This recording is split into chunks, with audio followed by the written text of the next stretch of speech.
Human beings have a natural affinity with animals. We love our pets and regard them as part of the family.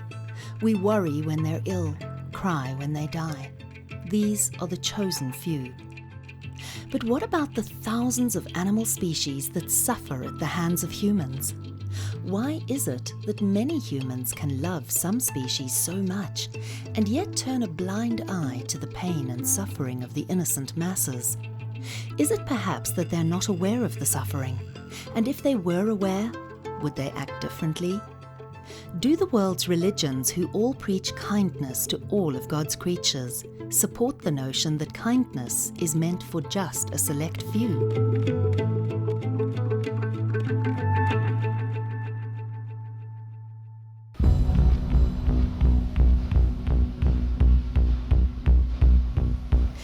Billions of farm animals are slaughtered worldwide every year. The huge majority of the animal products that we eat and consume in other ways are coming out of factory farming, where the conditions are entirely inhumane, abusive, exploitative, cruel, and in no way could conform to the sorts of values that we have as Christians, certainly. Huge numbers of marine animals are swept up into fishing nets every day, many of them cast aside as unwanted. When I look at the fact that there's overfishing and they're predicting that in another 20, 30, or 40 years there'll be no fish left in the ocean, that is a true crisis. And more than half the world's wild animals have been exterminated since 1970. We're fighting a war. We might win a battle here or there, but actually overall, species are going. You know, the list of threatened species is not getting shorter, it's increasing the whole time.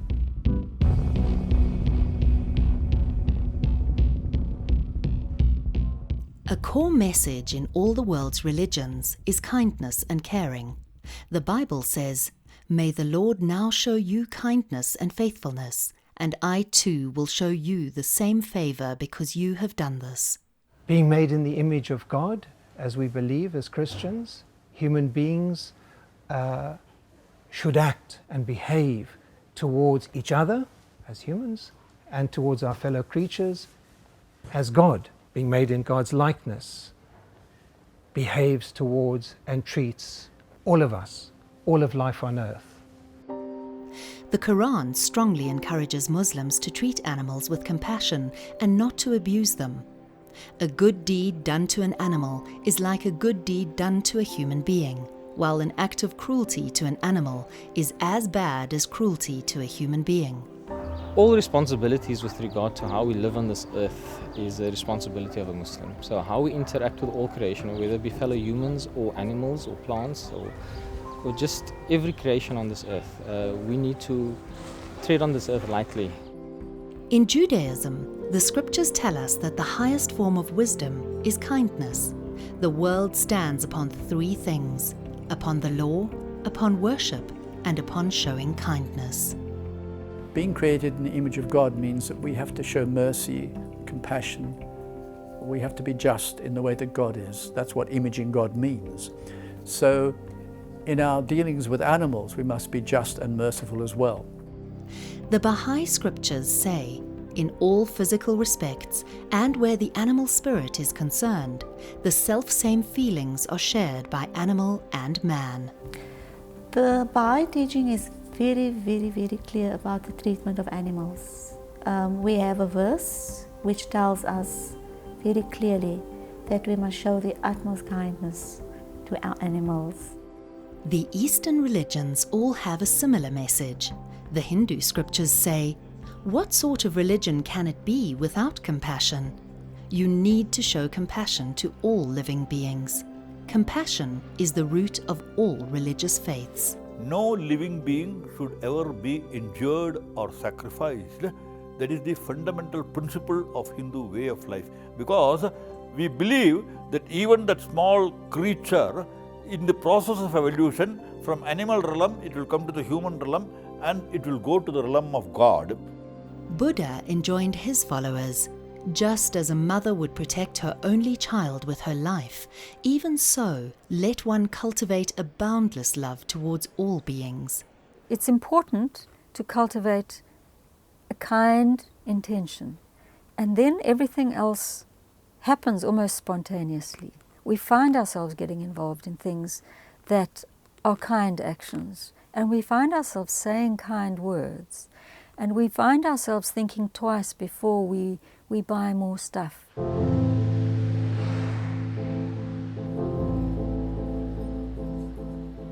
According to a study done by the Pew Research Center in 230 countries and territories, more than 8 in 10 people consider themselves to be religious. That's about 5.8 billion people, or 84% of the world's population. Most of these are Christian, Muslim, Hindu, and Buddhist. All of these religions praise creation and acknowledge that humankind depends on nature for its own survival. And yet, human-caused animal suffering and slaughter continues unabated. We ask the question, is it out of pure ignorance? Or is it an issue of such immense proportions that humanity in general, and religious bodies in particular, cannot deal with it?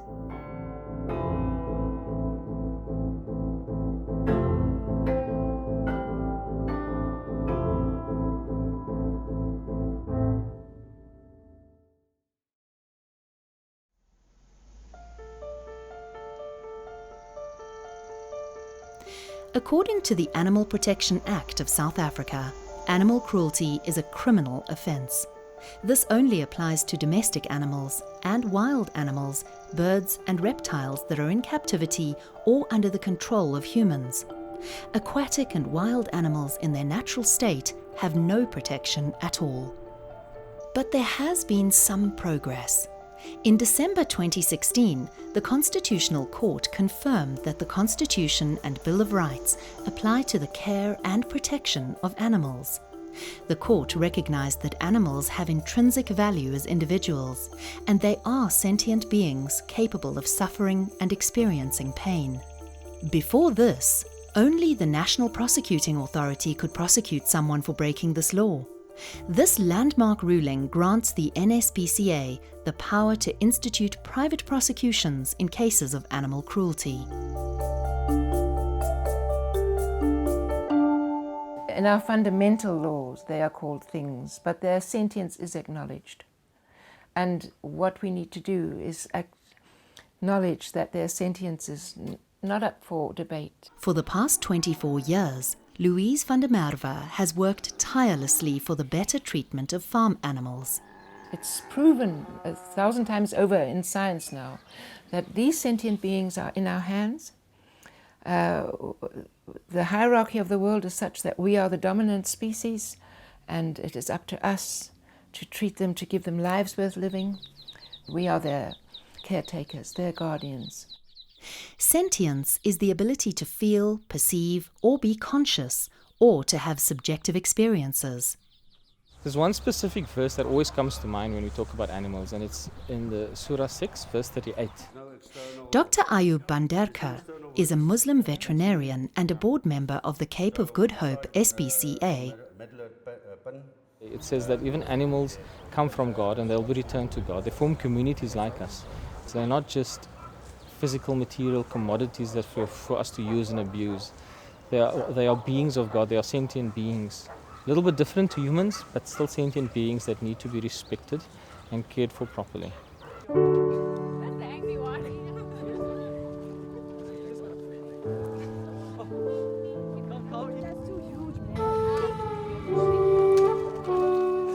In Eastern philosophy, sentience is central to animal rights because it is necessary for the ability to suffer.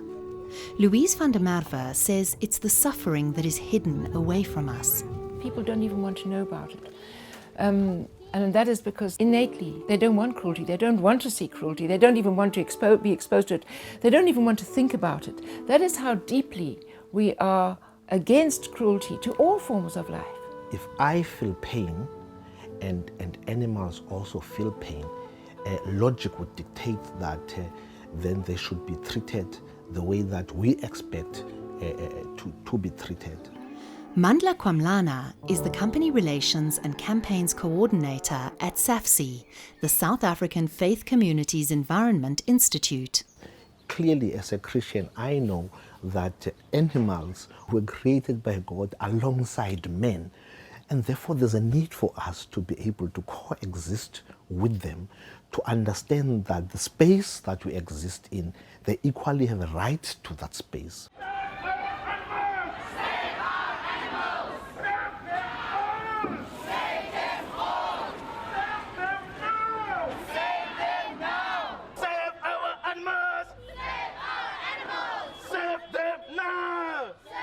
In March 2018, a group of concerned citizens came together in Cape Town to unite in a march for the rights of all animal species.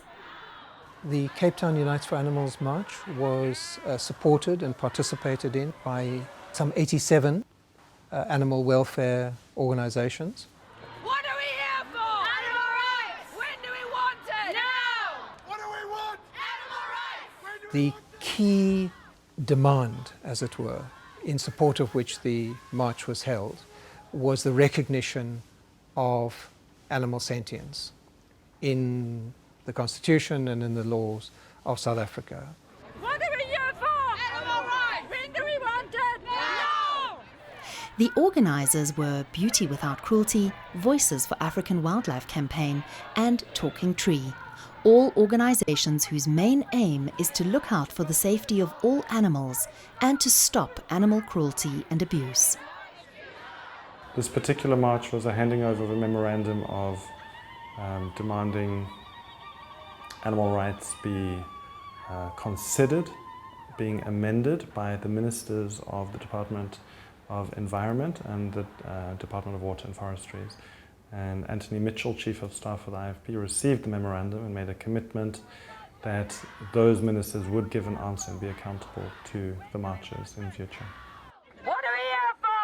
Animal rights! When do we want it? Now! What are we here for? Animal rights! When do we want it? Now! Okay, there we go, boy. Boy, gonna take off the leash. Ian McFarlane and his wife Dawn started the NGO Ubuntu for Animals.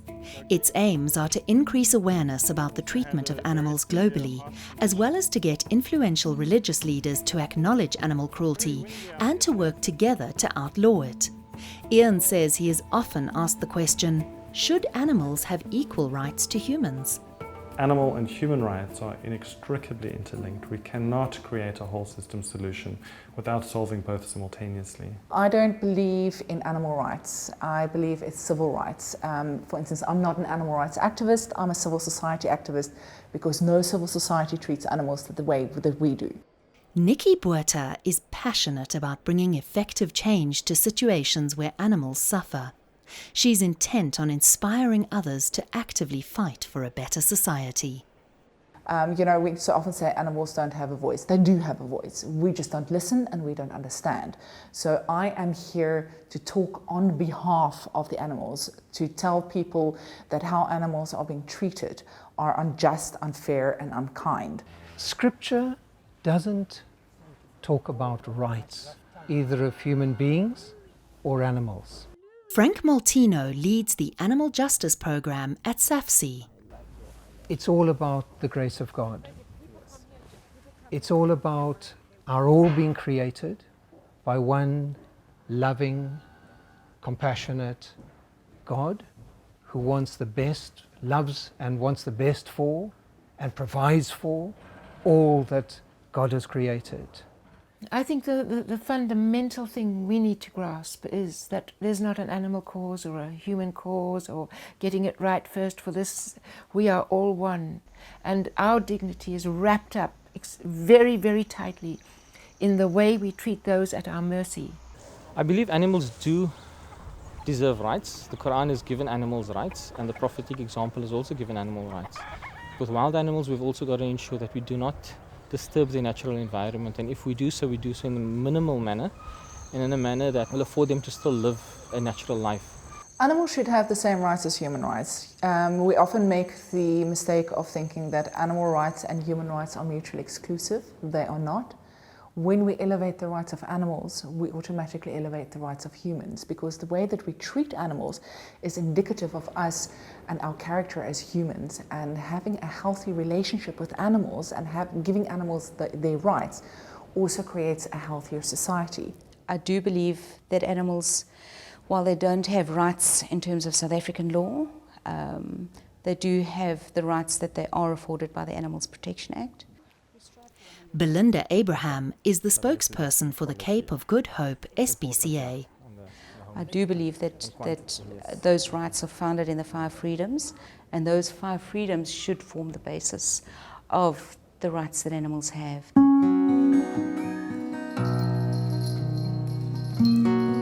The 5 freedoms were first proposed in the United Kingdom by the Farm Animal Welfare Council and have been adopted by most animal welfare organisations worldwide. These 5 freedoms are freedom from hunger and thirst, freedom from discomfort, freedom from pain, injury or disease, the freedom to express normal behaviour, and freedom from fear and distress.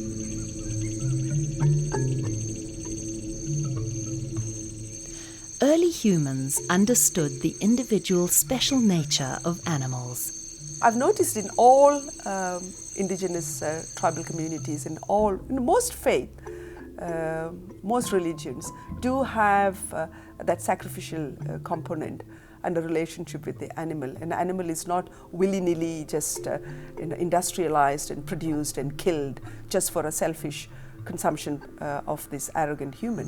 No, there is a deep relationship and a connection.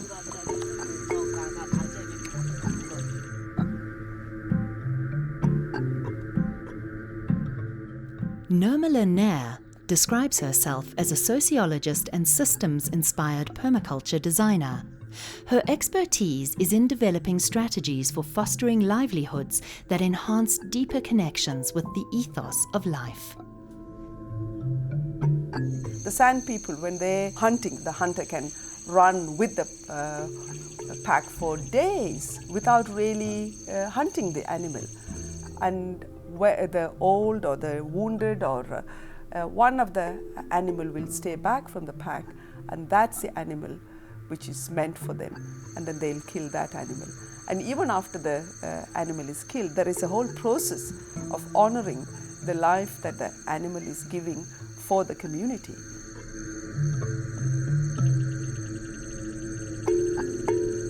Many clans or tribes selected a sacred animal that could not be killed or eaten except during special rituals. All of our scriptures and religions were written at a time when the relationship between humanity and the natural world was much closer. Nigel Crawhall is a director of the Indigenous Peoples of Africa Coordinating Committee, a network of 135 Indigenous peoples organizations in 20 African countries. He is also a devout Buddhist and active member of the International Network of Engaged Buddhists. He talks with passion about the state of the earth and the treatment of all of God's creation. In indigenous traditions and in the major religions of the world, nature was always held as something that we needed to respect, that it was something that was given to each generation to take care of and to pass to the next generation. But since the Industrial Revolution, some animal species are increasingly regarded as products. The slaughter of animals for human consumption is a multi-billion rand industry in South Africa. talking about the socioeconomic system, it is one that objectifies and commercializes everything outside of ourselves. So animals become simply objects, commodities. But the livestock industry has a different point of view. Professor Gareth Barth, a vet by profession, heads up the LWCC, which was set up by the livestock industry to ensure that farm animals are treated humanely. All sectors are members except the poultry industry. We in the Livestock Welfare Coordinating Committee do not accept that animals are just production units. As I say about dairy cows, they are not simply udders with 4 legs. We do not accept the idea of maximum production. We say it's got to be optimum. You've got to look after everything, and there must be a balance between production and the welfare of animals.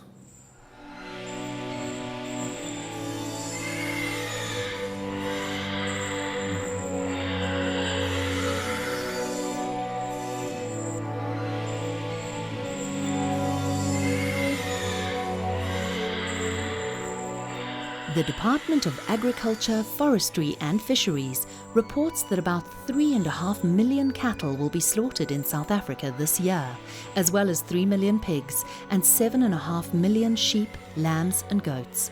That's a total of 14 million or 30,000 animals killed every day for human consumption. Abattoirs use a method of slaughter called stunning and sticking. The stunning is to render an animal unconscious, so that when it is bled out, that's for quality of meat, it is in fact insensible. This is most important in cattle.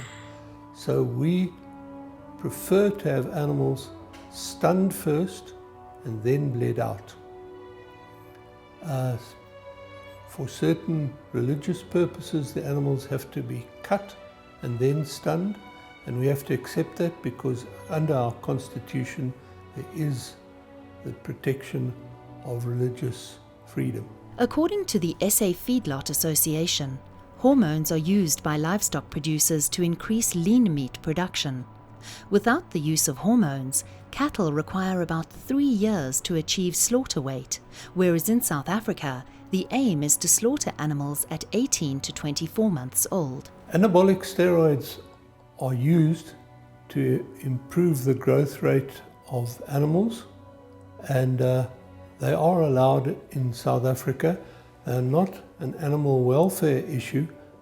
For some people, they are a human feeding issue, and therefore we do not oppose the use of anabolic steroids.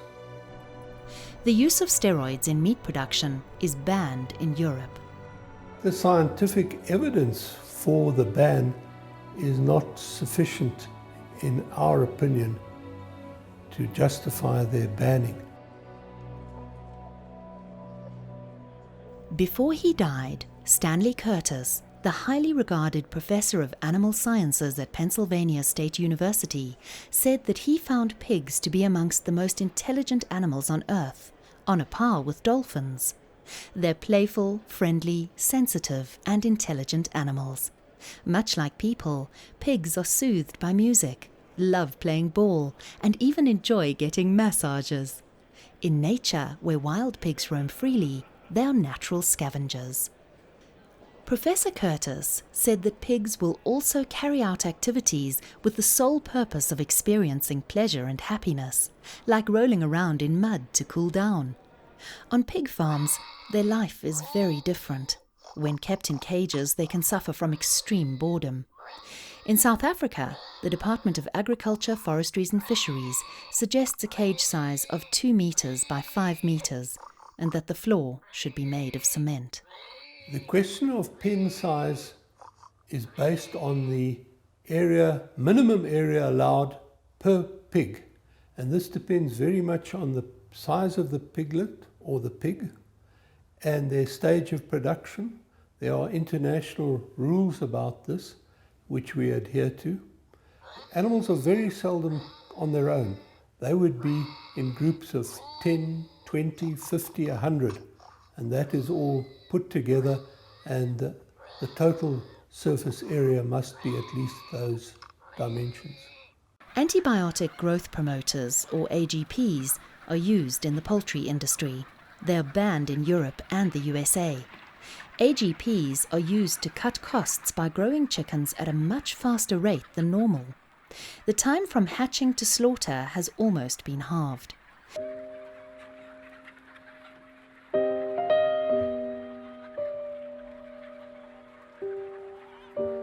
The South African Poultry Association says that nearly 1 billion chickens will be sent for slaughter this year. That's about 2.75 million every day. It's insane. It's unbelievable what's going on. And the biggest frustration is any normal person would never support it.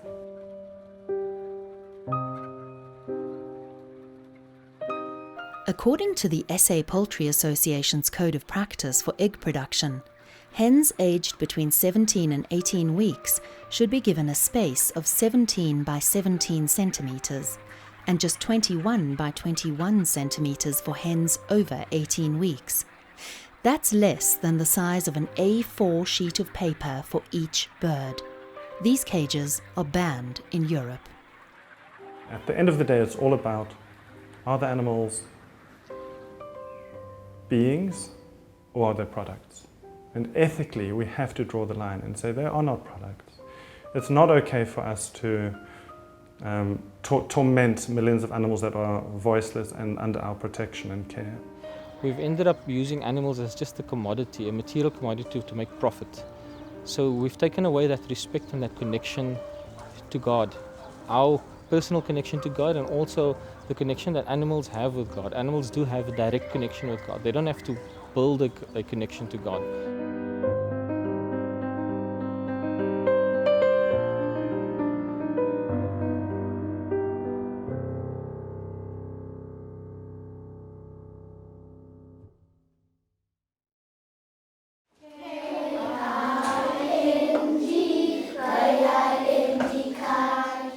Louise van der Merwe is one of the founding executives of Compassion in World Farming South Africa, the editor of Animal Voice, and founder and managing trustee for the Humane Education Trust.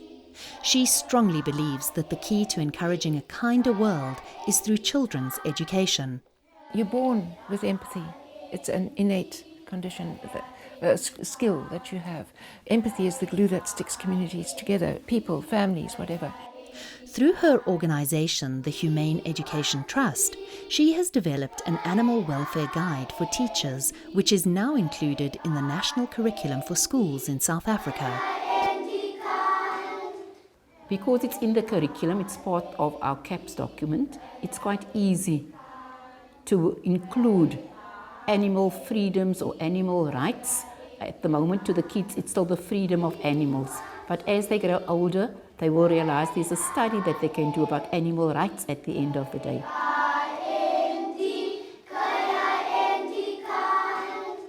So you'll find that children will come and they'll make you aware of little bit of stories of kindness that they've been doing. And they also want to be acknowledged in saying, my word, that's good.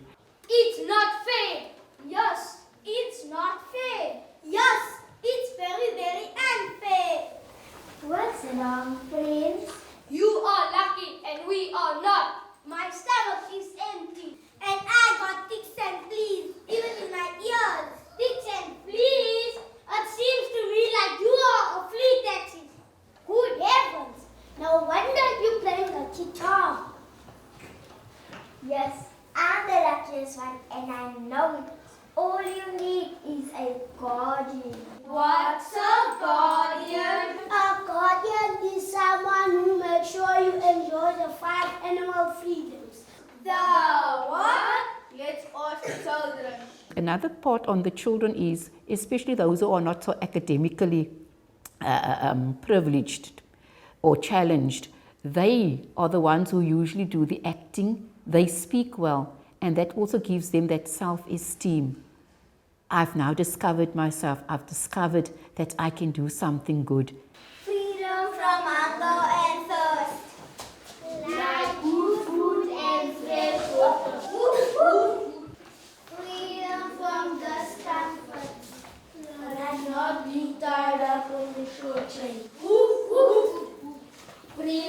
from pain, injury and disease. So they've discovered, okay, that's the 5 freedoms. And then we'll use that when they tell little stories, and I'll let them say, now what do you think? Which freedom did you practice when you told somebody not to beat the donkey? Or when you feel, I've tied my dog and my dog was used to running loose. Freedom from fear and distress, like not having stones thrown at you. Woof, woof. I think it's very important to educate them at a young age, because as they grow up, they'll be knowing that animals are also like us, they've got feelings. We don't have to mistreat them. Good morning, Dr. John. Hello, hi, how are you? What do you do when a dog comes in injured? If a dog is injured, you have to look at the type of the wound. John Chipangura is a veterinarian. Concerned about the level of animal abuse in some areas around Cape Town, he volunteers to go to schools where the welfare program is taught.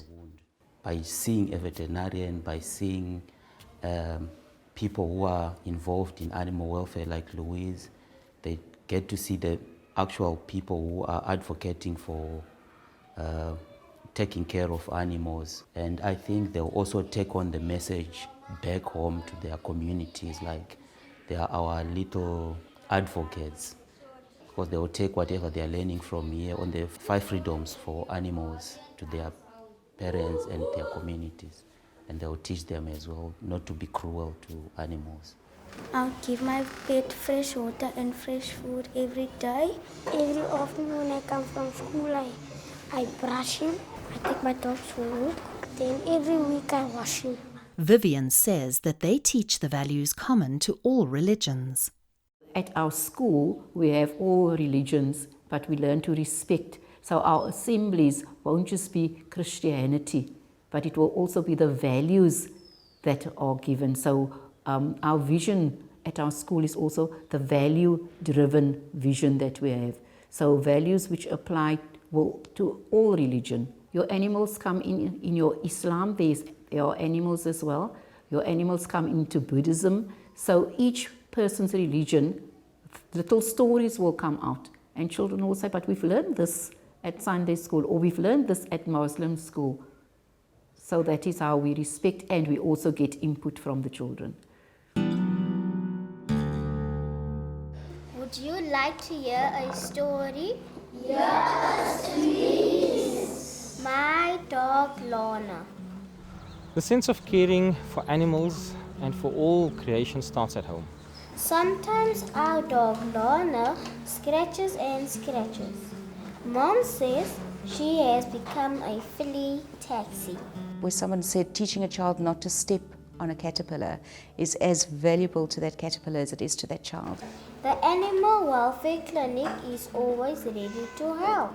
It's been shown in research that children that grow up caring for animals and looking after animals properly, they do grow up to be better parents as well and well-adjusted adults in society. Sometimes the vet at the clinic invites me to look at the fleas and ticks and mites under a microscope. Oh my word. Children have this natural, spontaneous love for animals. You know, they don't really think about it, you know, that's a pig or a cow or a dog and stuff. They just see an animal and they just have this natural delight and love for animals, which is really refreshing to see. Soon Lorna is clean and happy again. She even wins first prize for best cared for dog.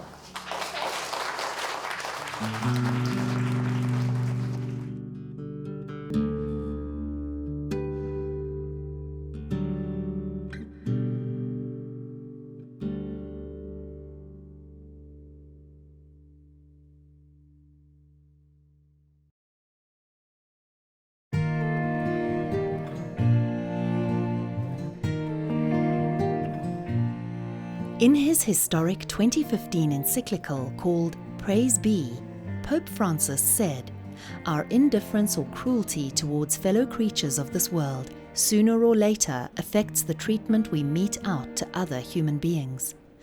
We have only one heart, and the same wretchedness which leads us to mistreat an animal will not be long in showing itself in our relationships with other people." If you look at science, for instance, the FBI, behavioral sciences, the first thing that they will look at would be indicators of violent crime would be, did the person torture animals as a youngster or as a young person, because violence towards animals will escalate in violence towards humans. According to the Humane Society of the United States, a person involved in domestic violence or child abuse is often also involved in animal abuse. Among women victims of domestic violence, 84% of them reported that their abusers also hurt animals. The one aspect that society abhors about aberrant human behavior is its violence. Dr. Ian McCallum is a specialist wilderness guide, author and poet, and director of the Wilderness Foundation. Now you see violence in the wild. That you're going to see. One thing you do not see in the wild is violation. Nothing gets killed in the wild for nothing. Violence in human societies is often unpredictable. Okay? And the fact that it is violent and unpredictable makes it very, very scary. The problem is, we then say that person's behaving like an animal. That's rather unfair, I think. Unpredictable violence, which is violation just for the hell of it, is called savagery. That you do not see in the wild. That is a human attribute. South Africa is one of the most violent and dangerous places in the world. And according to the 2018 Global Peace Index, it's getting worse every year. There were 20,336 murders in South Africa between April 2017 and March 2018. That's about 57 people murdered every day. We never stop and think where that roots of the violence is coming from. If you ask me, it is directly coming from the way these animals are reared, and then the fear that the animal feels when they're led to the slaughterhouse.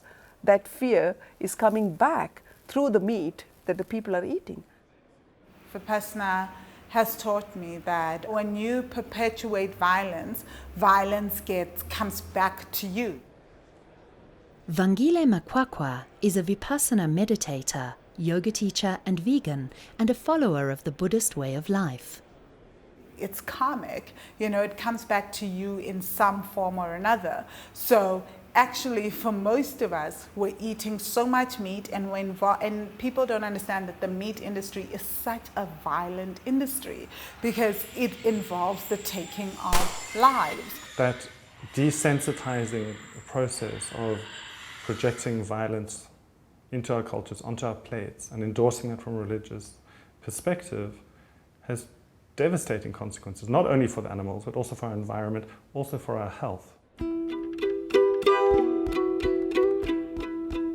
There is a growing movement worldwide that suggests that if more people adopted a vegetarian or vegan way of life, the earth would be a much better place to live in. We have been indoctrinated from an early age by saying, you have to eat meat or else you are sick. You're going to get sick and you're going to die. Well, I'm living proof, so are millions and millions of other vegans across the planet, that you do not have to have eggs, dairy, meat, fish, or any kind of animal product to live a healthy, productive lifestyle. In fact, since I've turned vegan, I have hardly ever been sick. Ideally, I think people should be vegetarians, not only because of my concern for animals, but my concern for the environment. Rabbi Hillel Avidan is a former chairperson of the Southern African Association of Progressive Rabbis and of the South African Faith Communities Environment Institute.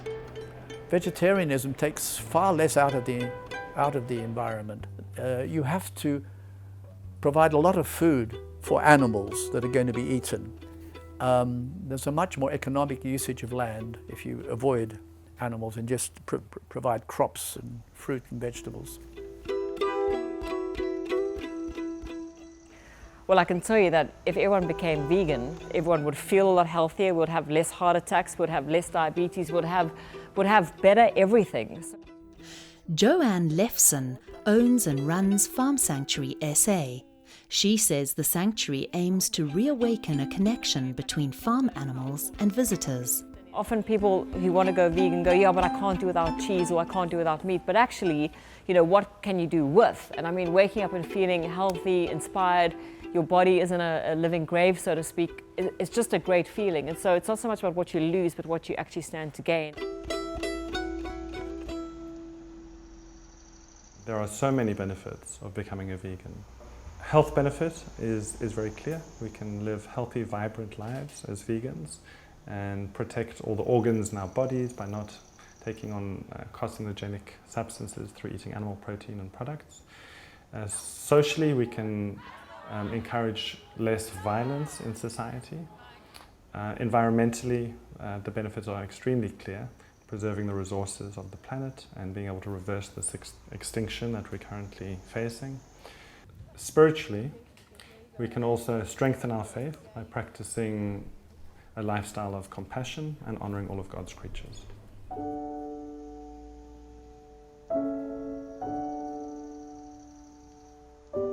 I stopped eating meat at a very young age. I stopped eating meat at the age of 17. One of the things that I started to really notice when I went vegan, like I said, is just like I felt there was this emotional shift within me. My mood swings were not as wild. Huge shift though, less anxiety, like literally my anxiety levels have completely depleted.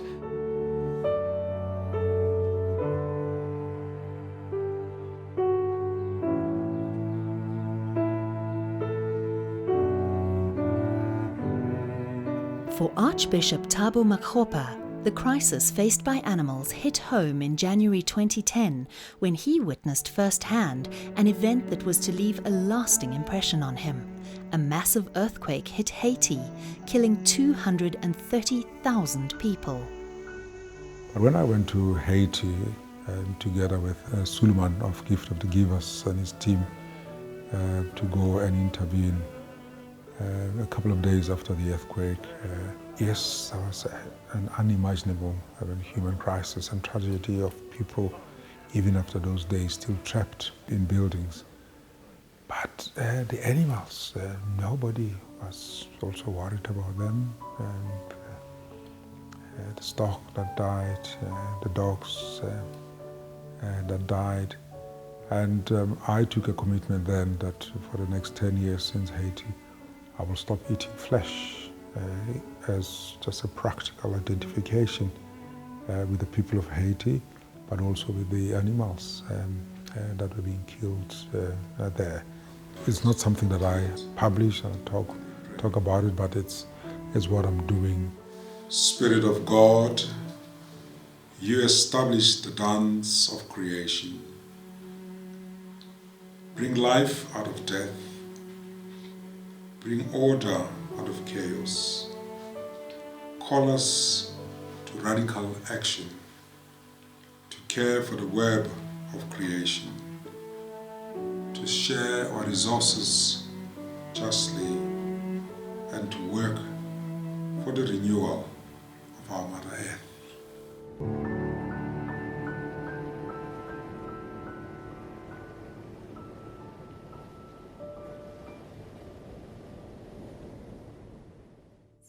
We promote very much the idea that how important it is to be vegetarian, because on a level, when we look at animal life, animals also we can very clearly see is a consciousness there. Sister Pratibha Daya of the Brahma Kumaris World Spiritual University is based in Cape Town. The movement, run mostly by women, encourages inner growth and a personal contribution towards making a better world. They respond to vibrations, they have emotions as well. And so when we act with violence against them, in a sense, there is pain experienced there. And at the spiritual level, the principle around it is that whatever we express as an energy, as a vibration, there's a return of that.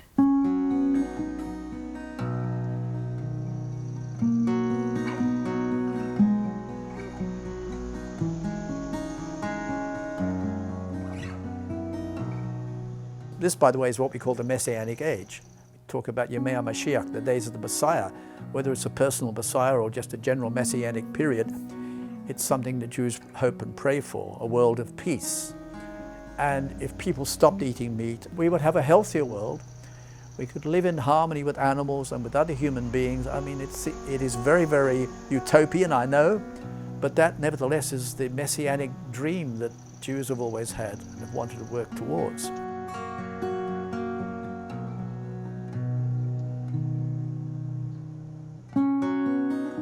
Pope Francis says, everything is related, and we human beings are united as brothers and sisters on a wonderful pilgrimage, woven together by the love God has for each of his creatures, and which also unites us in fond affection with Brother Sun, Sister Moon, Brother River, and Mother Earth.